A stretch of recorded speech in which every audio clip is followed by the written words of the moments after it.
بسم اللہ الرحمن الرحیم۔ السلام علیکم ورحمۃ اللہ۔ امید ہے آپ حضرات خیریت سے ہوں گے۔ اللہ تبارک و تعالیٰ آپ کو خیریت سے رکھیں۔ گزشتہ لیکچر میں ہم نے معیشت اور اسلامی فائنانس کے حوالے سے بنیادی ابحاث میں سے چند باتیں ذکر کی تھیں۔ اس لیکچر میں بھی ہم معیشت کی بنیادی ابحاث میں سے بقیہ مباحث کو ذکر کریں گے۔ چنانچہ ہم دیکھتے ہیں کہ اس لیکچر میں ہم کن کن موضوعات کو کور کریں گے۔ سب سے پہلے تو ہم اس پہ گفتگو کریں گے کہ جو قدیم مالی معاملات تھے، جب وہاں کچھ ایسا مسئلہ پیش آتا تھا کہ جب شرعی حل کی ضرورت ہوتی تھی تو کس طرح سے شرعی حل نکالا جاتا تھا۔ اس کے بعد جو ہے وہ ہم یہ دیکھیں گے کہ جدید جو مسائل ہیں ان میں جب مشکلات درپیش ہیں تو ان مشکلات کی وجہ کیا ہے، اس میں جو چیلنجز ہیں وہ چیلنجز کیا ہیں، کیوں جدید مسائل میں شرعی ضوابط کے مطابق مسائل کو حل کرنا مشکل ہے۔ تیسرے نمبر پہ ہم یہ دیکھیں گے کہ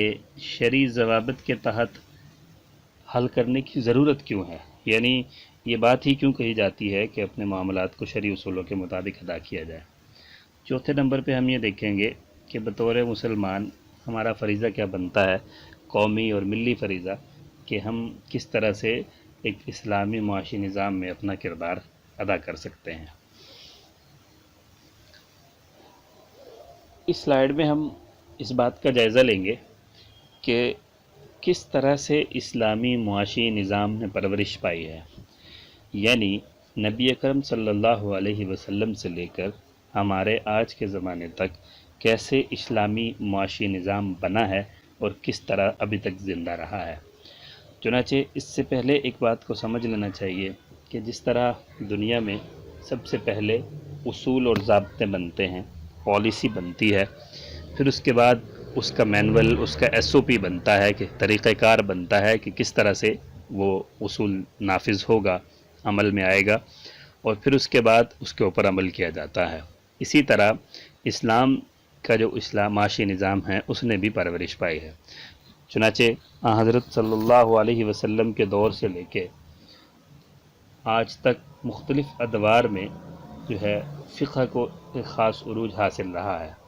اور اس فقہ کا جو مضمون ہے اسی کے ساتھ ساتھ اسلام نے جو معاشی نظام کے مسائل ہیں ان کو حل کیا ہے۔ چنانچہ اس کے 5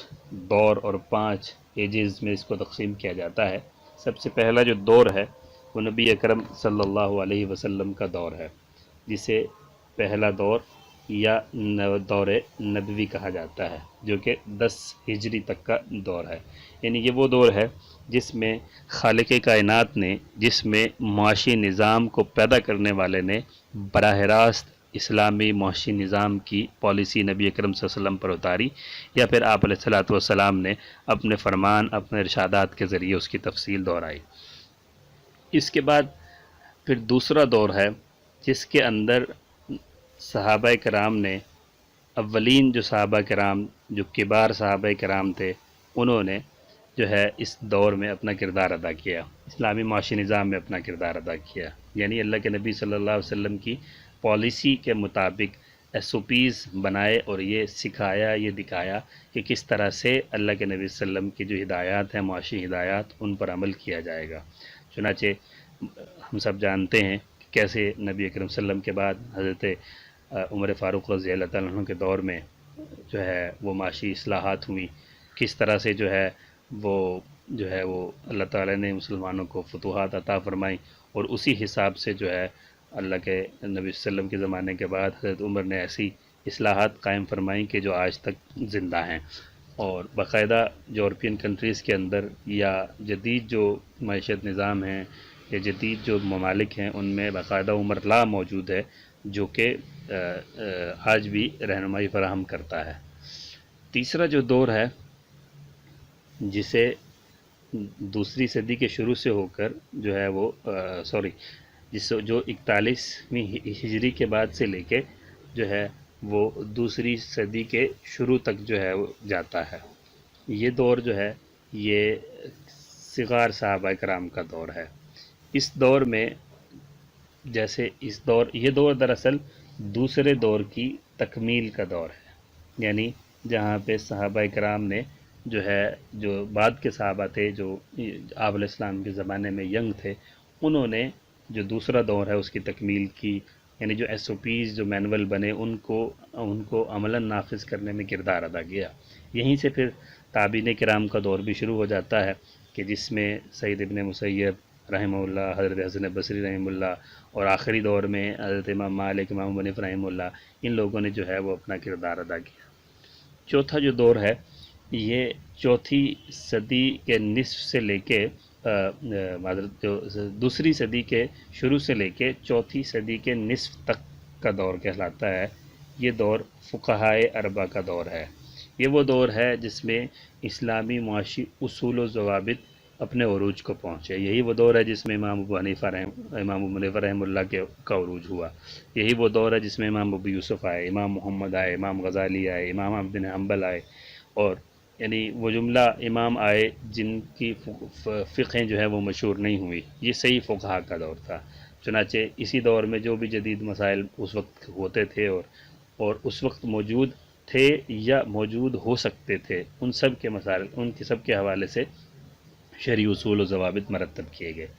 پانچواں جو دور ہے یہ وہ دور ہے جس میں جو عمل کا دور ہے، یعنی پہلے پالیسی بنی، پھر ایس او پیز بنے، پھر ان ایس او پیز کو پختہ کیا گیا، پھر اس کے بعد اسی کے مطابق جو ہے اس کو دنیا میں پھیلایا گیا۔ چنانچہ اس پانچویں دور کے اندر ہی سلطنت عثمانیہ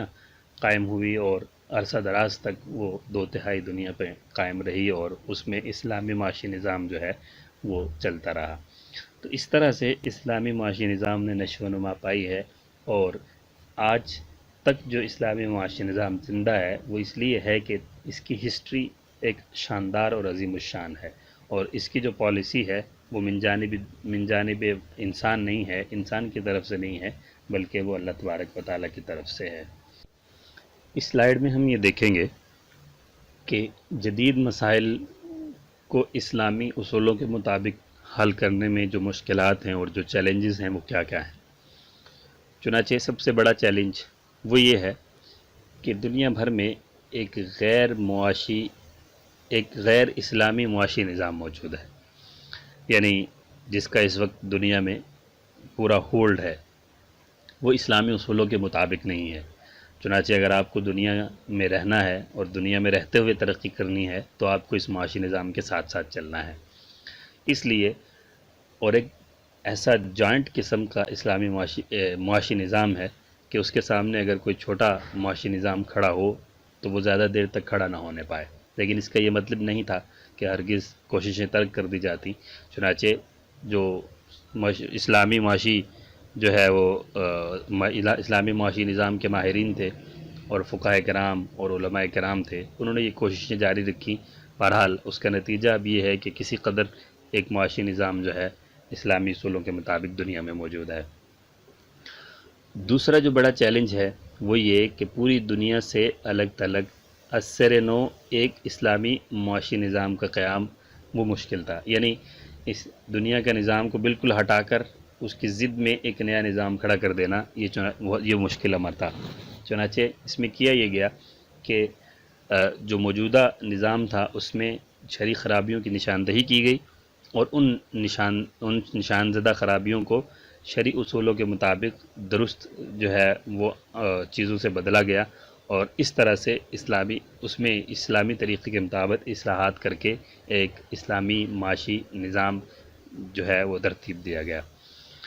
تیسرا بڑا چیلنج یہ بھی تھا کہ اسلامی معاشی نظام کے ماہرین کی قلت تھی، کیونکہ ایک عرصے سے ہمیں اسلامی معاشی نظام کو پڑھا نہیں تھا، سنا نہیں تھا، نصاب میں داخل نہیں تھا۔ اس وجہ سے اسلامی معاشی نظام کے ماہرین جو ہے وہ کم دستیاب ہوئے، اور اس کی وجہ سے بھی اسلامی معاشی نظام کے جو مسائل ہوتے ہیں ان کو حل کرنے میں دقت پیش رہتی ہے۔ چوتھی بڑی جو بات تھی وہ یہ تھی کہ ظاہر ہے جو نرسری ہوتی ہے وہاں سے چیزیں نکل کر آتی ہیں اور پھر سسٹم کا حصہ بنتی ہیں، تو ہماری جو نرسری تھی، ہماری جو جامعات تھیں، ہمارے جو بزنس انسٹیٹیوشنز تھے یا ہمارے جو شریعہ انسٹیٹیوشنز تھے، ان کے اندر جو ہے وہ یہ دونوں چیزیں یعنی معاشی نظام کے اصول و ضوابط اور اسلامی معاشی نظام کے اصول و ضوابط یہ داخل نہیں رہے. یعنی جو بزنس انسٹیٹیوشنز تھے ان کے اندر شرعی اصول و ضوابط داخل نہیں رہے، اور جو شرعی انسٹیٹیوشنز تھے ان کے اندر بزنس کے اصول و ضوابط داخل نہیں رہے، جس کی وجہ سے ہمیں ماہرین کی قلت کا سامنا کرنا پڑا. 5ویں نمبر پہ آگاہی، یعنی لوگوں کو، عوام الناس کو بالعموم اور معاشی سیکٹر کے جو لوگ ہیں ان میں بالخصوص معاشی نظام کی آگاہی کی قلت ہوئی، جس کی وجہ سے اگر آپ نے ایک معاشی نظام بنا بھی لیا، ایک ٹرانزیکشن شریعت کے مطابق بنا بھی لی، اس کو سمجھانے میں آپ کو بہت وقت لگا، جس کی وجہ سے لوگوں کے اندر وہ بات اترنے میں، ہضم ہونے میں اور اس کو سمجھنے میں ایک عرصہ لگ گیا. اور ایک بڑی بات جو تھی وہ یہ تھی کہ اسلامی اسکالرز بھی موجود ہیں، معاشی نظام بھی، معاشی ماہرین بھی موجود ہیں، لیکن معاشی ماہرین اسلامی قوانین سے دور ہیں اور اسلامک اسکالر جو ہے وہ معاشی نظام سے دور ہیں. تو اس طرح سے جب یہ گیپ پیدا ہوا تو اس کی وجہ سے بھی اپنے مسائل کو شریعت کے مطابق حل کرنے میں دقت پیش آئی. چنانچہ یہ اہم پوائنٹ ہیں جن کی وجہ سے شرعی اصولوں کے مطابق معاشی مسائل کو حل کرنے میں چیلنجز درپیش رہتے ہیں. اس سلائیڈ میں ہم یہ دیکھیں گے کہ اپنے معاشی مسائل کو شرعی اصول و ضوابط کے مطابق حل کرنا کیوں ضروری ہے. سب سے بڑھ کر تو یہ کہ اللہ تبارک و تعالیٰ نے حکم دیا ہے کہ انسان مسلمان اپنے تمام مسائل کو اللہ کے حکم کے مطابق حل کرے گا. تو اگر ہم اس کی خلاف ورزی کرتے ہیں تو اللہ کی ناراضگی مول لیتے ہیں اور نبی اکرم صلی اللہ علیہ وسلم کی ناراضگی مول لیتے ہیں، جو کہ ایک مسلمان کے لیے کسی بھی قدر پہ، کسی بھی قیمت پہ گوارا نہیں ہے. دوسری بات، علماء امت کی اخلاقی اور شرعی یہ ذمہ داری بھی بنتی ہے کہ وہ حل پیش کریں. کیوں؟ اس لیے کہ علم نافع یعنی فائدہ مند علم اس علم کو کہا گیا ہے جو دوسروں کو فائدہ پہنچائے. چنانچہ اگر ایک شخص کے پاس علم ہے اور معاشرے میں اس کے سامنے لوگ جو ہے وہ غیر اسلامی جو ہے وہ معمولات میں داخل ہیں اور وہ اس سے آ کے رہنمائی حاصل کرنا چاہتے ہیں لیکن وہ رہنمائی نہیں پہنچاتا، تو اس کے لیے سخت قاعدے ہیں. اس لیے بھی یعنی چونکہ علم نافع وہ ہے جو لوگوں کے مسائل کو حل کرے، اس لیے آج کے زمانے میں جو مسائل ہیں وہ معاشی طور پہ ان کا حل بھی اس لیے ضروری ہے کہ اگر ان کو حل نہ کیا جائے گا تو علم نافع ہی نہیں رہے گا. اس لیے بھی ضرورت ہے کہ معاشی اصطلاحات یا معاشی جو نظام ہے اس کے اندر اسلامی اعتبار سے اصلاحات کی جائیں. تیسری بات یہ ہے کہ شریعت کا ایک مزاج ہے کہ شریعت صرف منع نہیں کرتی. یعنی اگر انسان کی ایک بنیادی ضرورت ہے، انسان کو پیاس لگی ہے،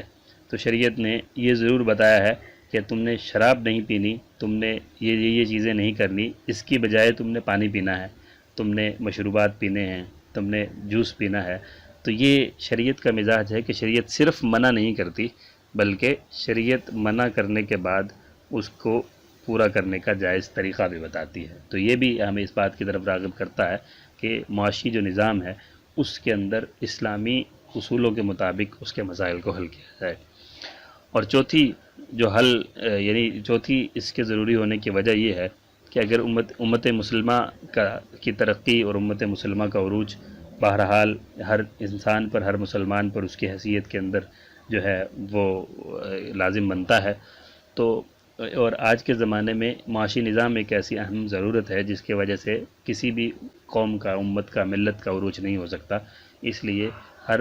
مسلمان کے لیے یہ ضروری ہے کہ وہ اپنے تئیں یا اپنی حیثیت کے مطابق ایک بہترین نظام استوار کرنے میں مدد کرے. وہ تبھی ہوگا جب ہم اپنے معاشی نظام کو شریعت کے اصولوں کے مطابق ادا کریں گے. اس کے بعد یہ دیکھیں کہ ہمارا شرعی اور ملی فریضہ کیا بنتا ہے. سب سے پہلے تو ہمیں خود سے شروع کرنا چاہیے کہ خرید و فروخت کے معاملات آج کے بعد ہم جو ہے یہ تہیہ کریں کہ ان کو شریعت کے اصول و ضوابط کو سیکھیں اور ان کے مطابق اپنے معاملات کو انجام دیں. مالیاتی نظام کو سمجھیں